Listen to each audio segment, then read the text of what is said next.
Today's episode of Hidden Forces is made possible by listeners like you. For more information about this week's episode or for easy access to related programming, visit our website at hiddenforces.io and subscribe to our free email list. If you listen to the show on your Apple Podcast app, remember, you can give us a review. Each review helps more people find the show and join our amazing community. And with that, please enjoy this week's episode.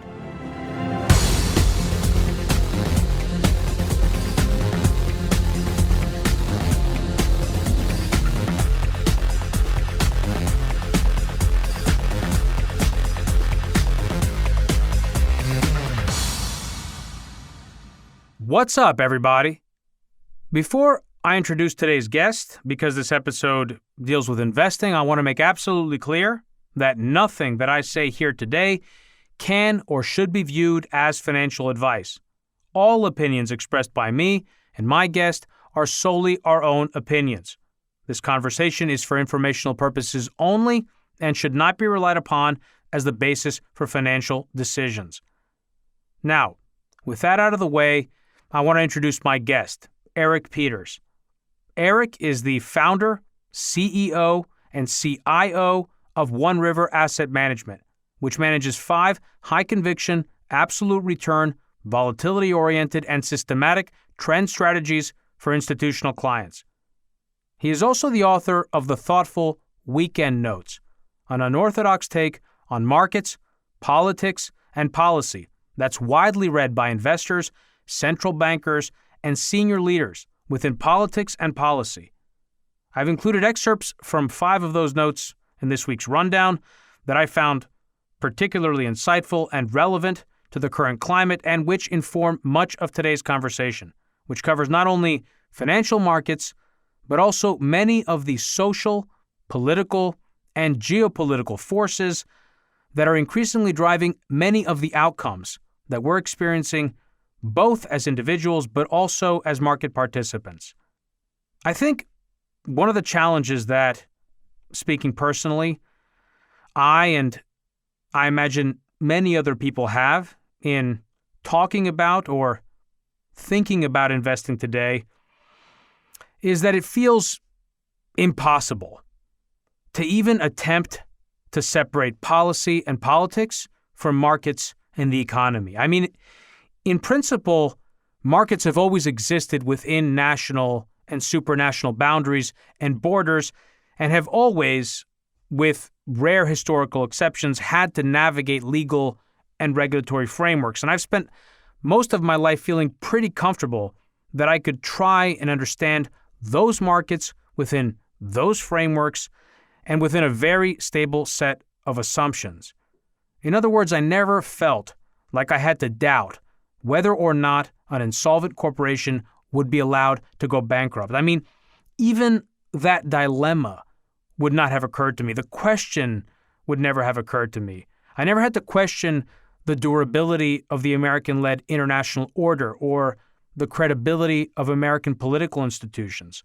All of this feels like it's up for grabs today, and it makes investing, something that has always intimidated most people, that much more intimidating and confusing. So you're not alone if you feel confused. I certainly do. I think we're living through a period of radical uncertainty and a loss of faith in institutions and markets that we haven't seen for 100 years. And the implications not only for portfolios, but for us as individuals, for our lives, and for our families can feel daunting. So at the risk of belaboring the point, I think it's important to recognize how little we know, while at the same time having faith in our ability to learn about and understand the world better, because we're all going to be navigating some very rough seas in the years ahead, which isn't news to anyone who's a regular listener of this show. It's why we've been covering these topics for over 3 years now. So without any further ado, let's get right into my conversation with CEO of One River Asset Management, Eric Peters. Eric, welcome to Hidden Forces. Hey, thanks a lot, Demetri. It's great to be here. So Eric, we spoke a bit before we started about your weekend notes and how much I've enjoyed reading them. You have such a wide-ranging interest area. Maybe it would be best to start this conversation by asking you, what's been most on your mind during this time of not only great economic uncertainty, but also of change and opportunity? What's been most on your mind these days? What's most on my mind is an outspring of a lot of my study and really a kind of a core fascination of mine that's grown over the course of my career. It started very early, in fact, but it's something that I've been fascinated by, which is the study of manias and human behavior. I'm not a deep equity fundamental analyst. I'm not someone who studies supply and demand in commodity markets. I'm definitely an economist by training, and I'd say a student of the markets. But I believe what overwhelms the movement in market prices is human psychology, and that it also drives our politics and economics and policy decisions that we make. And so to me, for instance, to try to pin a valuation on a stock or a stock market, one approach is to try to study the actual earnings and your forecast for those. But best I can tell, equally, if not more important than even forecasting those, is figuring out what's the multiple that's going to be placed on that market. And so at any rate, I'm most interested in the psychology of markets and mass psychology, and where that comes together in a super fascinating way is through manias. And so, my observation to a degree theory is that we really don't understand mass human behavior. And where we get the greatest glimpse of that is in those extreme periods. But, manias are extreme events in mass human psychology. And so we can learn a lot about ourselves by studying those. And what's incredible to me is that we had a dot-com mania where, very clearly there was substance to that enormous rally in equities, and the investments that we made that corresponded to that.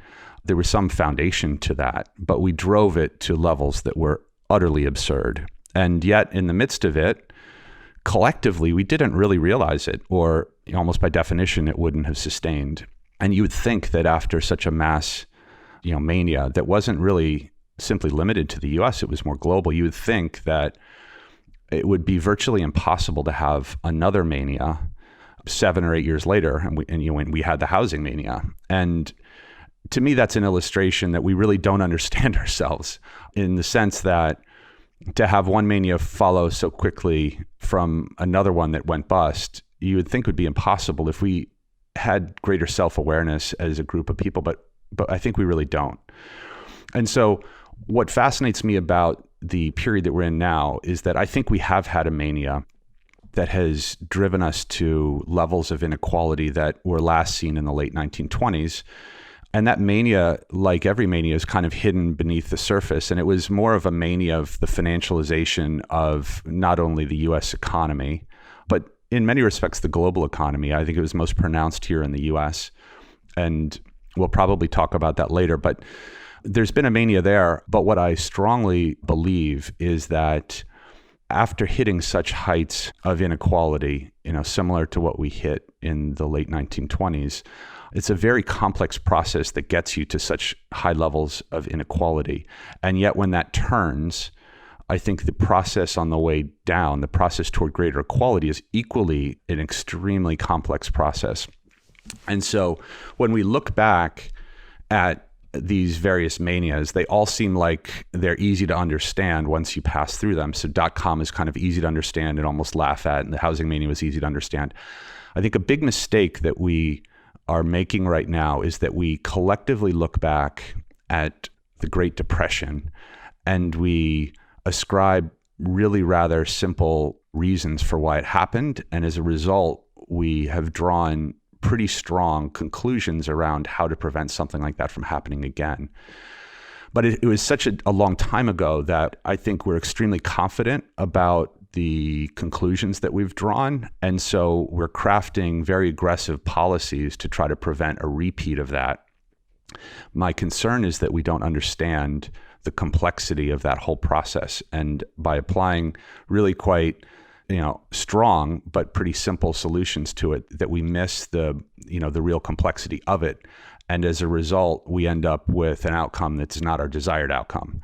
In other words, we're overly confident in our ability to prevent an outcome like that. And as a result, we get blindsided by the kind of the complex mass hysteria that it appears to me we're entering into. So it looks to me like we're entering into our first, let's call it, mania that's a pessimistic one.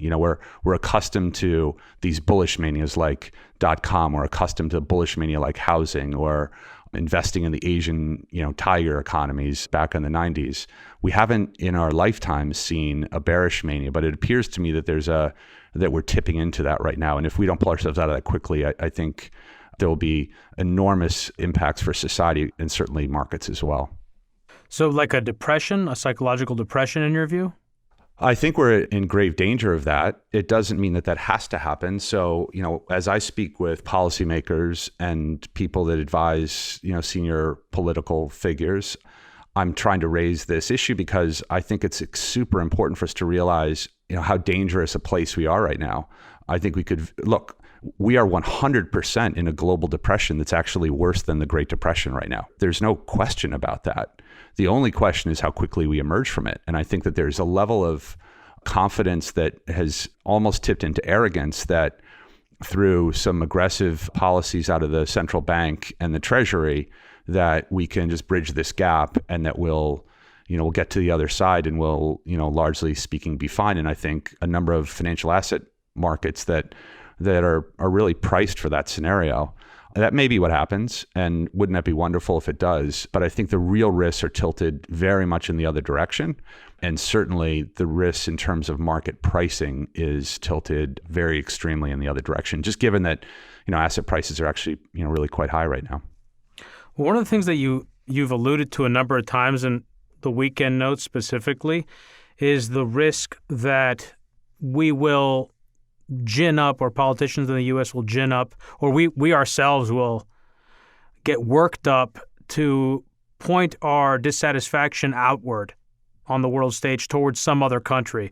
How concerned are you about that the virus and the economic fallout will translate into both political turmoil in the country? I mean, you've also talked about the extent to which we're divided politically and socially, but also outward in terms of military conflict abroad. Look, I love this country. I've lived in many places around the world. There are super special things about America. I mean, we're a force for great good, and I think we have quite devastating power, and sometimes it's misused. I think in any country, it's important to, as a citizen, to be a check against, kind of the misuse of nationalism to try to distract a country from some of its own problems. I think the issue that I see geopolitically right now, like all of this, it's super complex, right? But we had a unipolar world. We have a rising power, which is China. We've got Europe, which continues to largely be in a mess, which it's been in for, arguably centuries. But in that situation, historically, it's often the case that there's a particular conflict. Now, I think the risk here is that the U.S. in its response to this pandemic, its response has been an abject failure. I think that that's unequivocal.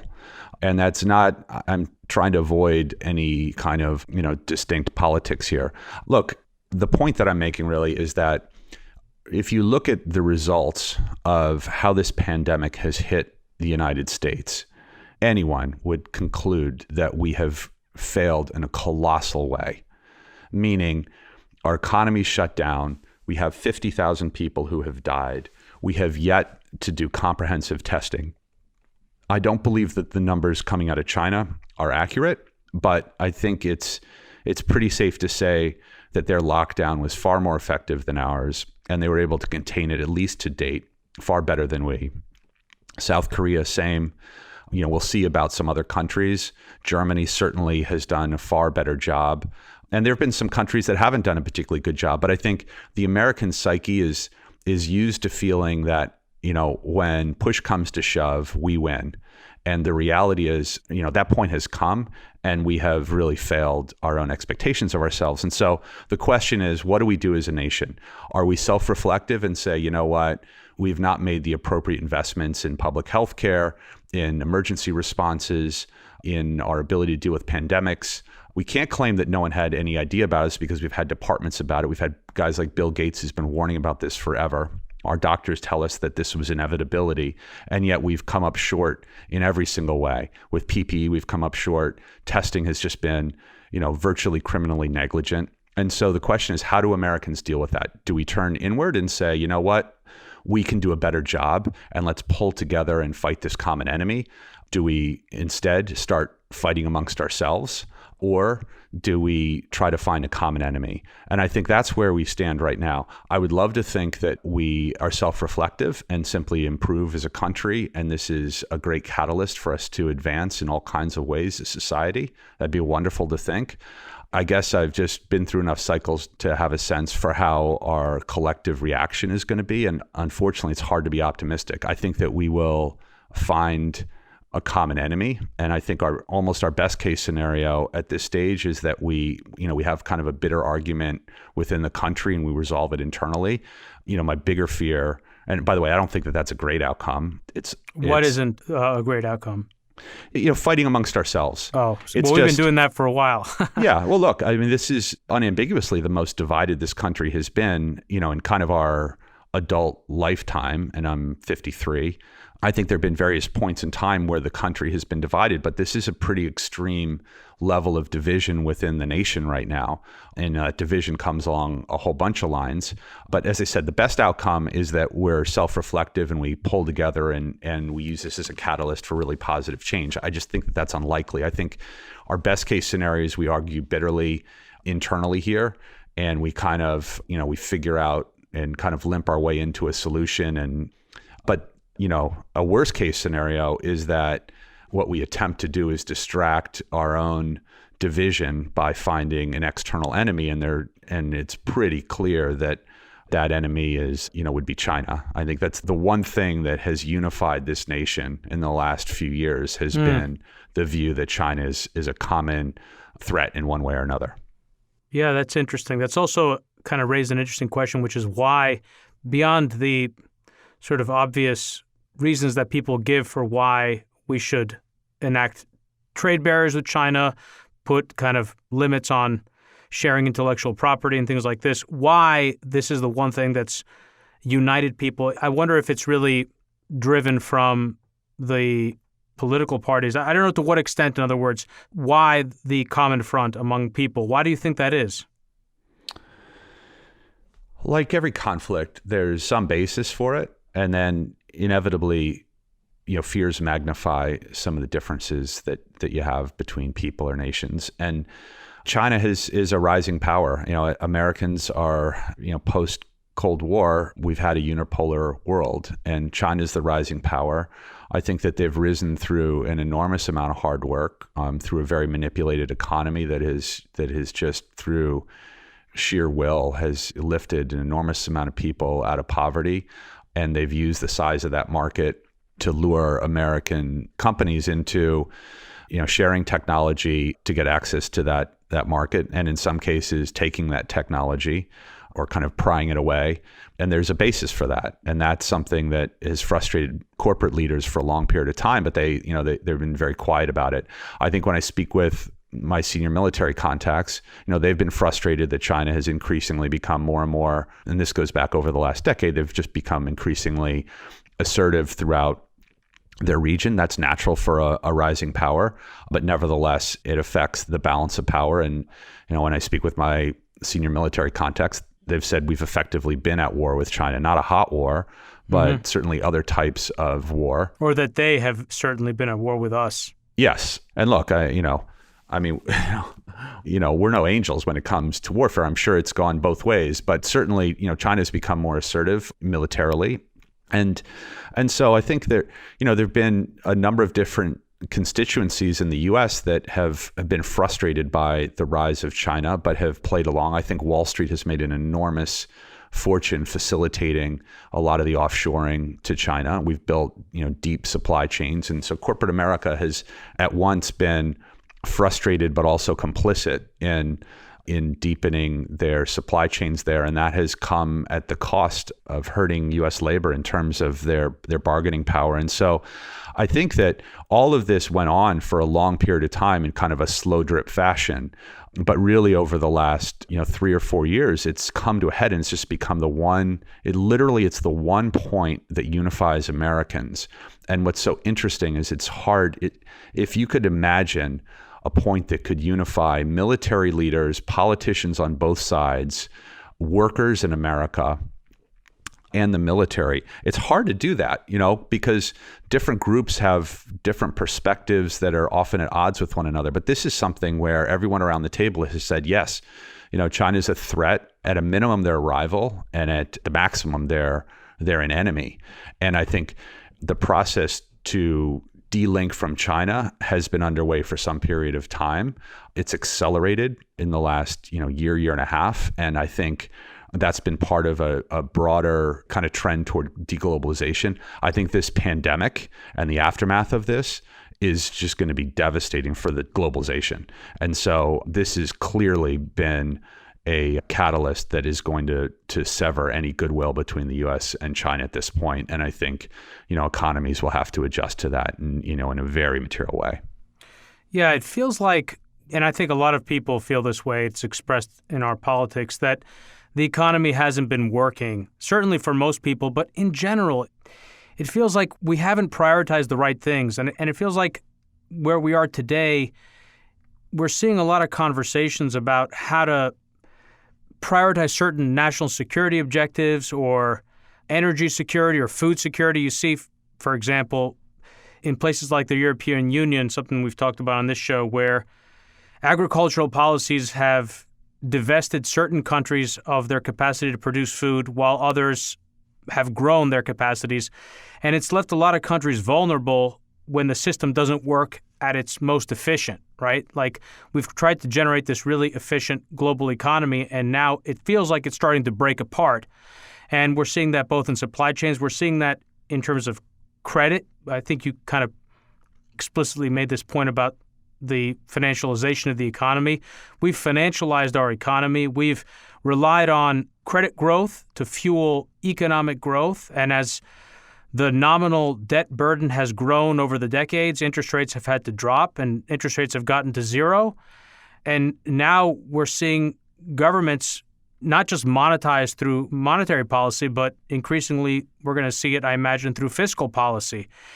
And, one of my biggest concerns through all of this has been the combination of the kind of fragile society we've built economically, the political discontent and disunity internally. And Americans have gotten conditioned, it seems, after 9/11 to expecting more and more the government to solve problems. And the government has proven itself increasingly inept at solving those problems.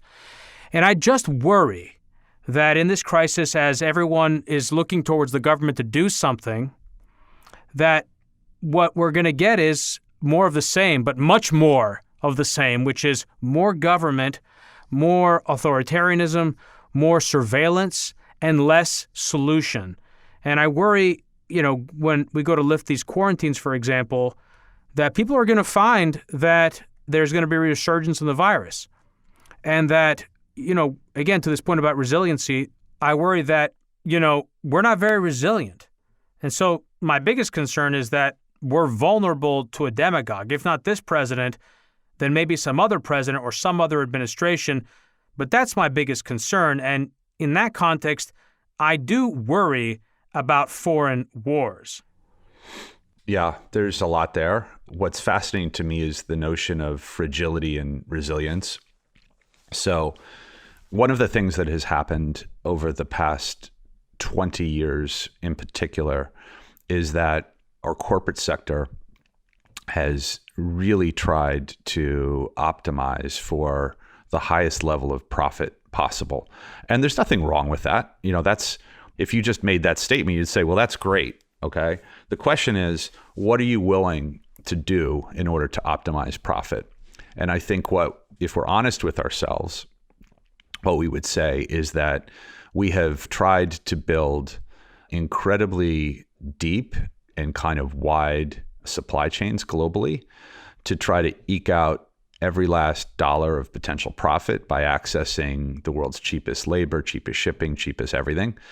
So that's one of the things that we've done. Another thing that we've done is we've essentially endorsed a central bank that has taken it upon themselves to smooth out every economic and market ripple to such a degree that it's given corporate leaders who have been trying to optimize for the highest profit and the highest equity value, it's given them an illusion that we live in an extremely stable world. And it's a world that they're attempting to create because remember, corporations essentially run America. I mean, via the lobbyist channel, our large corporations really drive political decisions in this country. And so, government and big business is very closely aligned in this country, unlike in any other country.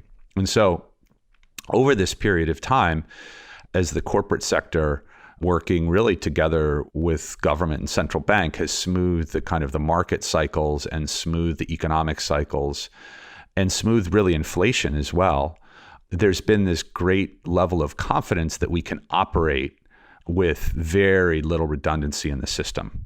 And so when you have very little redundancy, you've got highly complex global supply chains and you have extremely leveraged corporate balance sheets that optimize for the highest possible stock price, the highest profit margins, et cetera, you can create for a period of time what appears to be a lot of prosperity, but the cost comes in that you have made the system extremely fragile. And that's kind of where we find ourselves right now. I think we have just realized, oh my God, we have a system that is extremely exposed. We now have, I would say, tens of millions, maybe there are 100 million people in this country that know what a global supply chain is. I would tell you a month and a half ago, no one would, if you said a global supply chain, no one would have any idea what you were talking about. But we're aware of that now because we don't have enough PPE equipment. We don't have enough, medical compounds. We don't have enough X, Y, and Z. Our shelves are bare of paper products at the grocery store. These things are becoming obvious to people. It's part of their day-to-day life. And one of the reactions, to go back to the complexity of market cycles and mass human psychology, the complexity of the impact of such a huge portion of our citizenry realizing that we have an extremely optimized economy that has produced huge profits for a certain sliver of the population, but has now made us extremely vulnerable to any type of shock. Surely that will have long-lasting implications in terms of policy, in terms of what our corporations are allowed to do, in terms of globalization, in terms of regulation, et cetera, et cetera. Yeah, it's a really interesting point, right? Like this trade of redundancy for optimization. And we all kind of have known this. We've all felt like we are taking on risks in the way that we live that we're really not properly calculating. We sort of depended on things remaining pretty much the same for a prolonged period of time in order for something really bad not to happen. But like you said, this is not a black swan event. A global pandemic is not the most shocking outcome in a world that's becoming increasingly urbanized, where we continue to see population growth. There's antibacterial resistance. There are many other risks, not just this. One of my concerns, and I wonder if you think about this, which is our economy, the way we built our society has been to make it more vulnerable. We get hit with this pandemic, and on top of that, there are all sorts of other things that can happen. You could get another hurricane that maybe runs up the East Coast. You could get a cyber attack. You could get all sorts of other events. That's one of my other big concerns, which is that we're kind of hobbled and then something else happens, Sure. When you study market history, just going well back before our career time, you'll find that it's usually the case that bad things happen when bad things are happening, and good things happen when good things are happening. It's rare that a lot of good things are happening and then all of a sudden a really bad thing happens. It doesn't work that way. September 11th came from a market perspective. The September 11th attack came, in the midst of already a big bear market. And, you have in the kind of the global financial crisis, you discover that there's a Bernie Madoff fraud. It's just the nature of the way it seems the world works. That goes back to the mass human psychology I'm just fascinated by. And look, a lot of that makes sense if you step back and think about it. They're certainly geopolitically, but in all aspects of life, when there are vulnerabilities, there always are going to be people and nations and politicians who are opportunists. And so when you're weak, you're susceptible. And so that happens, but that's part of the cycle. And, I would expect that, we have some real surprises ahead. I don't know what form they'll take, but to your point, this was in no way a tail event. I mean, this is something that it wasn't that we suspected it would happen. It was simply a matter of time until it happened. Why we didn't have a playbook with ample national stockpiles to deal with something like this is, I think it's a reflection of our society's emphasis on maximizing profit over, resiliency and redundancy in the system. And so that will be something that I can assure you will become a big part of the debate over the coming years, is what's the right level of emphasis that we place on, on efficiency and profitability relative to redundancy in the system. And that pendulum is undoubtedly, going to swing back, particularly now that we've actually this is our third major crisis. Think about that. In 20 years, this is our third major crisis where every corporate CEO getting bailed out is an exaggeration, because inevitably in any particular crisis, there's certain firms that thrive, but many don't. But this is our third major crisis where the corporations are going to be bailed out in just extravagant ways. Yeah. The thing also is that we all know that some of these solutions need to come from government. And at the same time, we really don't have faith in government. And, one of the examples is when we're talking about China, it feels like difficult to criticize other countries that deserve criticism when we also are aware of how much we've failed ourselves, and 9/11 is such a good example of that with respect to how we proceeded forward from that period and the mistakes that we made. And then again, after 2008, it almost kind of just feels like we have to go through what we have to go through. And so they're like two, I guess, parallel conversations. One is the public conversation, and you hope to see the kind of changes that we need in order to move us forward as a society. And then there's also like what you can do as an individual, right? Which is kind of why I started the conversation the way that I did, because although these are interesting conversations to have, and I've definitely had them on this show, it kind of gets to a point where you kind of ask yourself, what can I do? Like as an individual, there's only so much that you can do. And the real solutions have to come at the macro level. But as an individual, there's only so much you can contribute to the macro conversations or to the macro solutions unless you're president of the United States, So how does an individual navigate this landscape? Like, what do you advise your clients to do, or what kind of conversations do you have with your friends, whether they work in this industry or not? How do you think about that? Well, on a personal basis, I think it's an extremely important time to try to find, at least one person that you can help. And if you have the means to help more than one, then that's wonderful. And that's the type of thing that we talk about, just in our family. And I think if everyone has that conversation, it improves the sense of a broader community. And, that's really important to do. And I think I'm just so optimistic about the future, just because we have 4 children, age 18 down to 10. And I look at them and I'm so impressed by the young people that they're becoming and their values and their ability to think. And, they're developing more critical thought. They're serving. My son's heading to the U.S. Naval Academy. My daughter at age 16 is about to be approved as being an EMT and a volunteer in town. And my next son is on that path too. And so, I look at them and I think about the world that they're going to be able to create. And I think it's just wonderful. Unfortunately, I think that we have a very difficult period to go through before they really get get the chance to kind of play their hand. And so, that's in many respects the world that I, in my own small way, can influence. So, I think I'm fortunate to have developed a really good audience with my writing. And so I try to raise what I think are the important questions to be asking and thoughts to be having.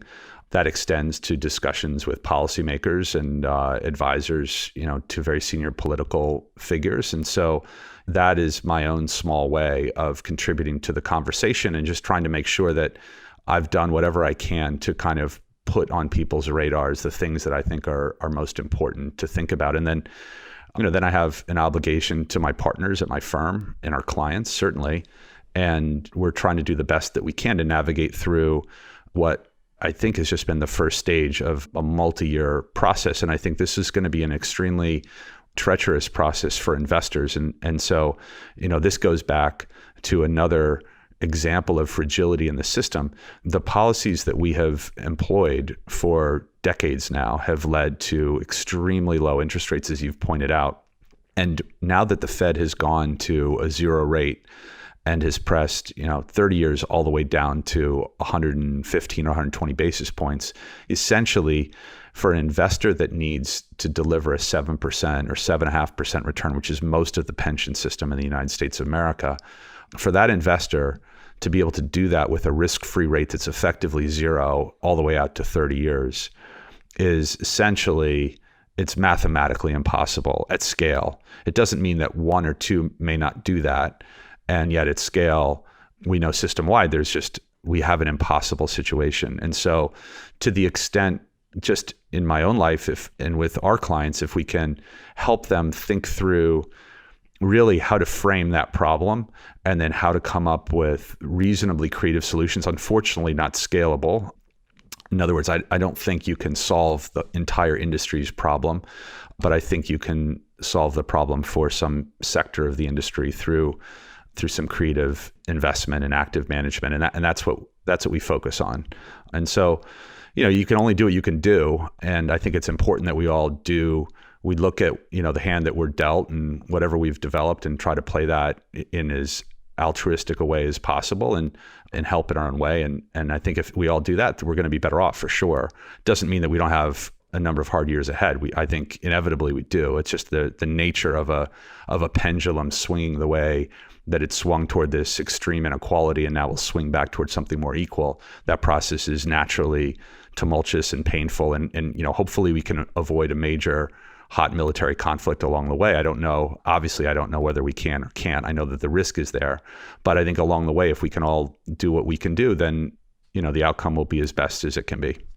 You kind of alluded to this in terms of pension fund obligations and the challenge, like one of the big kind of themes of the last 10 years in particular, though I wouldn't say only the last 10 years, but as a sort of public theme, has been the search for yield and financial repression and the challenge to these traditional portfolios as they're constructed, stock bond portfolios, to generate the type of return needed to hit those targets. But there's also the other side of this equation, which is the risk-adjusted nature of that portfolio, both from the perspective of what type of risk you've taken on in your search for yield, but also I think one of the fundamental assumptions that underlies investing today is that as you get older, in order to take risk off, you go into bonds. But I think one of the things that we're seeing is that a lot of these correlations that have held for a period of time may not necessarily hold going forward. And I wonder if we're heading into a period right now where a lot of those correlations are going to be rethought and reconsidered, and that's going to sort of be another dominant theme in the way that financial repression was for people. I mean, what do you think of that? Well, because I think we're entering into a new period, I think that any investment portfolio or strategy, that its foundation is built upon this idea that correlations are going to remain stable, that yesterday's correlations are going to be the same as tomorrow's, essentially.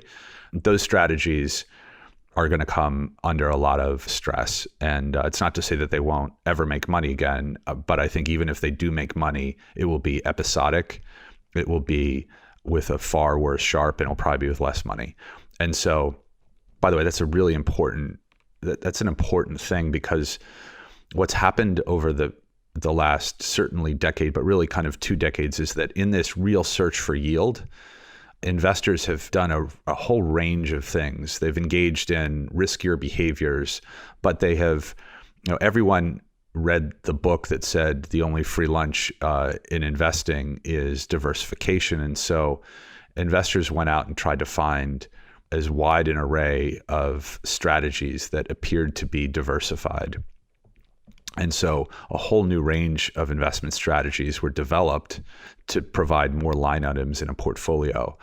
And in a particularly benign market environment, they indeed appeared to be diversified, and they, generally speaking, made money. They were, in one form or another, different versions of the driving forces in markets, which is an equity return and a yield of some sort. But they're different forms of carry, different forms of insurance selling, vol selling.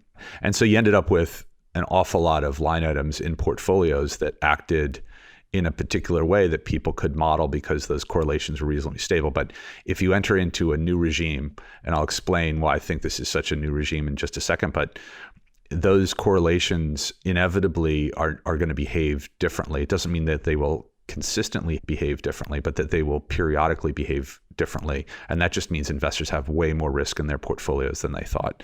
And that's something that investors are going to have to contend with. And it's going to be a painful few years. And they're some of the largest investment firms in the industry over the past 10 years with the greatest flows, just colossal flows, have been those firms that are really kind of correlation machines that I think are dressed up to look like investment firms. And it's not that they don't provide investment solutions. It's just that the investment solutions that they supply are really just kind of correlation-based portfolios, and their big risk is if something changes. So the question is what changes? And I would say that for as long as I have been investing, since the late 1980s, we have been in what I would consider to be a regime of monetary dominance, meaning that monetary policy has dominated all other forms of policy.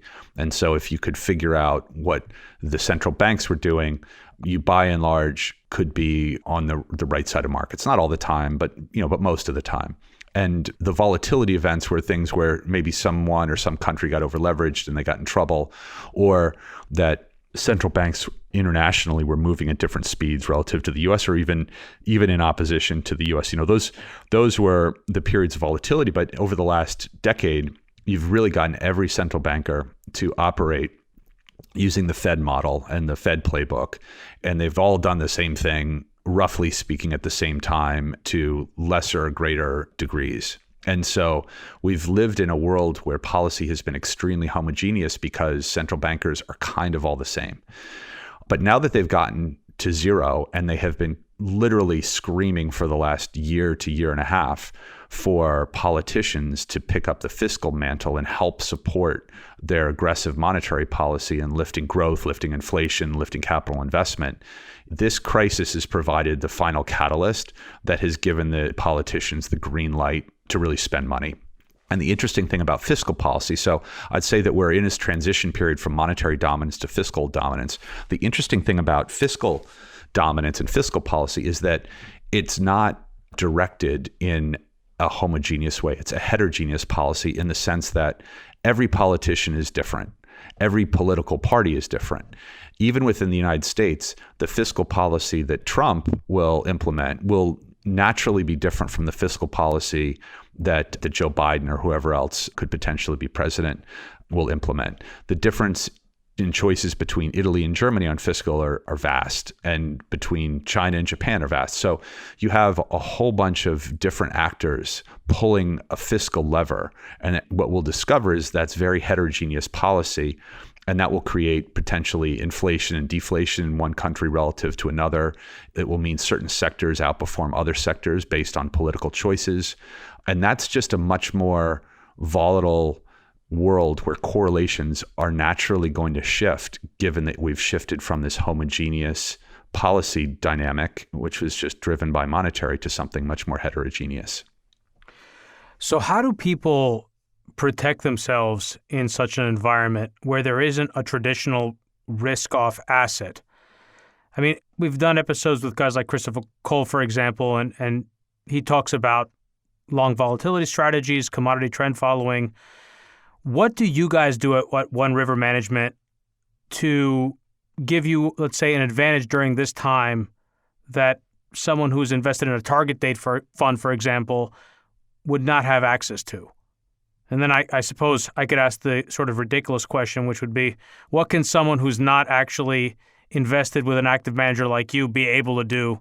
Which I always want to ask, but I almost feel like it almost feels like it's very difficult to have that type of conversation, because there's the level of intelligence that guys like you deploy in the service of your clients is something that just very few people have, that kind of experience as well. And it's challenging, but yeah, I'll put that forward. Well, thanks for saying that. Look, we just manage money for large institutional clients, just to make that clear. I think that to answer that question properly, I'd like to just step back for a second and say, what is the core problem, right? Which is, I'm always trying to think about, what is the essence of this problem? I think, we've talked about different policy regimes and whatnot, but I think the essence of the problem that investors face, whether they're institutional or retail or somewhere in between, is the following, in my opinion. We have an abundance of capital relative to the need for that capital on a global basis. So some may argue that a lot of that capital has been created because central banks have just injected so much liquidity into the system. But I would say even in the absence of what the central banks have done, we have had decades of really uninterrupted growth and compounding of capital in a world that no longer seems to really need to make the huge capital investments in big steel factories and auto plants. And if you look at the big investments that are being made or have been made for the last decade, you look at some of these companies that have just become, dominant firms in their industries, and a lot of them are super capital light, and you find a lot of those in tech. They just don't need the same level of capital. So we have too much capital in the world that is held in the hands of people, generally speaking, that are older. They're obviously aging, and they're thinking about retirement, and they want a healthy return. And so they've chased a limited number of opportunities, and the consequence of that is that the yield on those investments is driven lower because there's just too much capital chasing them. And so until we either decide that we're going to make much, much more aggressive capital investments as a society, and that may happen, by the way. A Green New Deal, I would say, is the most obvious and optimistic possibility. But until we make those big capital investment decisions, and I think it probably needs to be made as a society, because we've just looked at the last decade of what corporate CEOs have been prepared to do with easy access to capital. They've chosen to leverage their balance sheets and just buy their stock back. So these guys are not the guys that are going to make big capital decisions. It's going to happen from government if it happens at all. Another way that capital could get destroyed and then lift the return that investors receive on their capital is through taxation. The capital could get destroyed because the government just confiscates it in one way or another through higher taxes.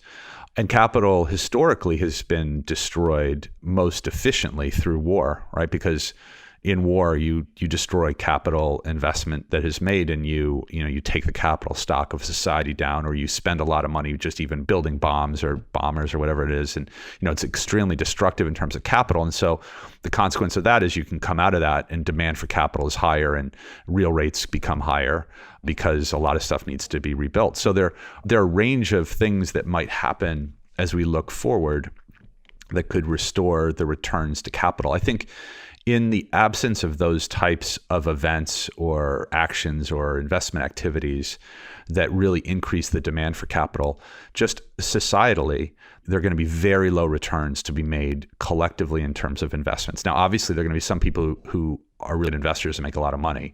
But broadly speaking, there's just not a big return to be made because there's just too much capital and not enough demand for that. So the question is that I ask myself is, okay, so what activities can we engage in that we think we're going to be paid for. And I never make any investment, and I never engage in any type of investment activity without, I don't want to say having a clear understanding, because these things are difficult to necessarily understand, but at least having a strong opinion for why I'm getting paid to do something. And, when you look at a treasury bond, you go, okay, well, I'm going to buy a 30-year treasury bond and earn 1.2%. Why am I getting paid for that? Or why am I getting paid so little? And it's like, well, you're really not taking much risk. And, in a sense, you're taking the risk of inflation or something like that, but you're going to get paid back. Right, but not default risk. Yeah, right. So we're in a world where you're really going to have to take risks to make money.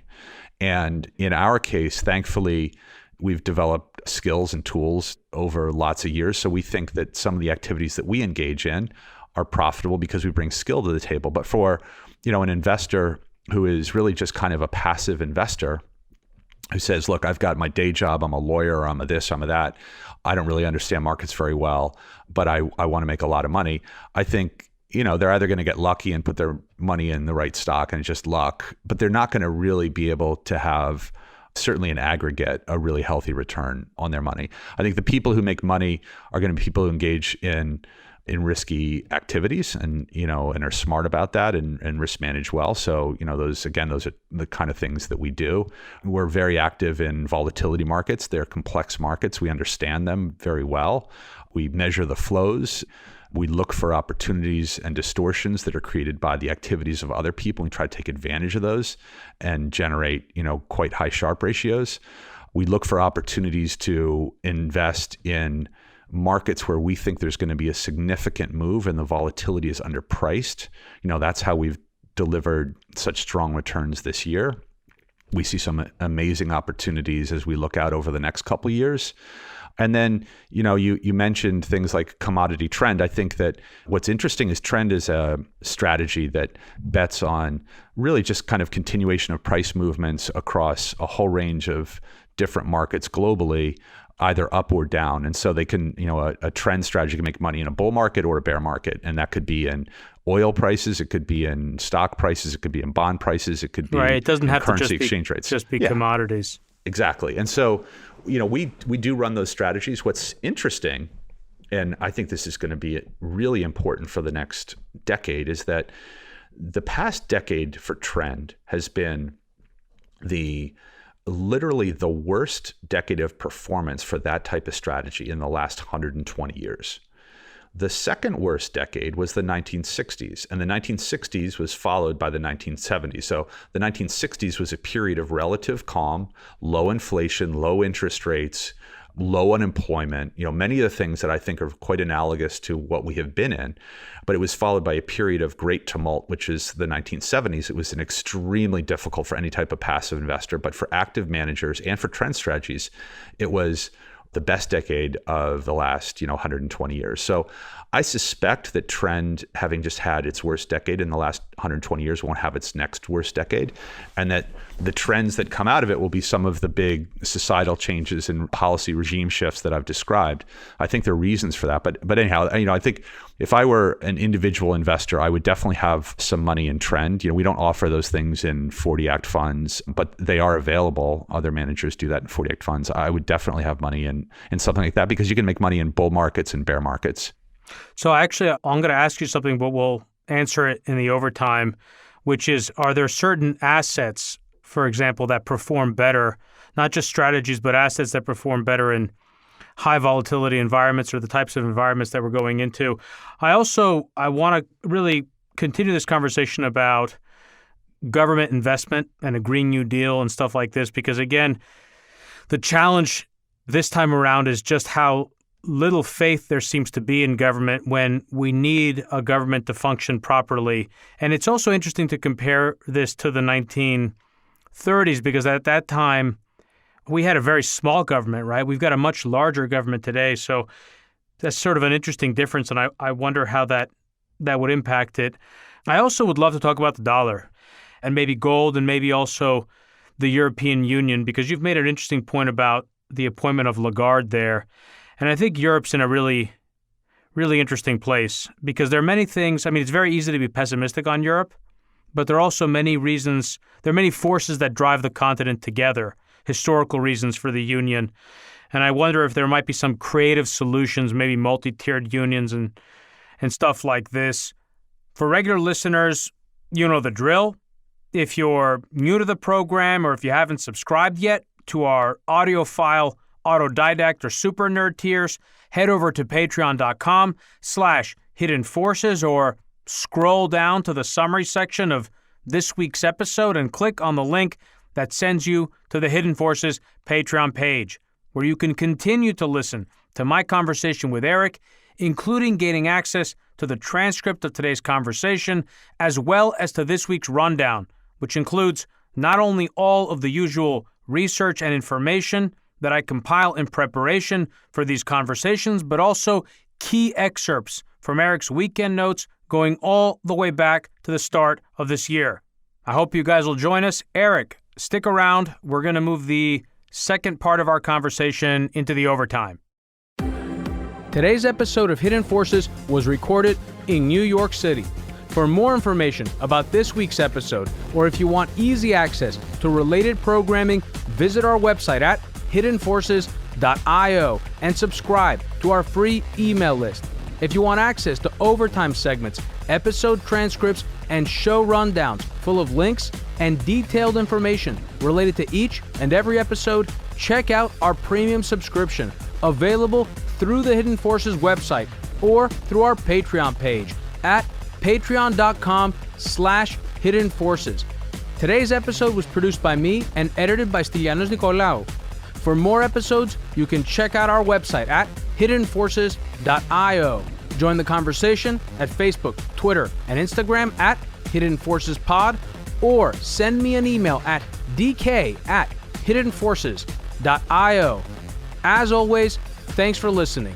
We'll see you next week.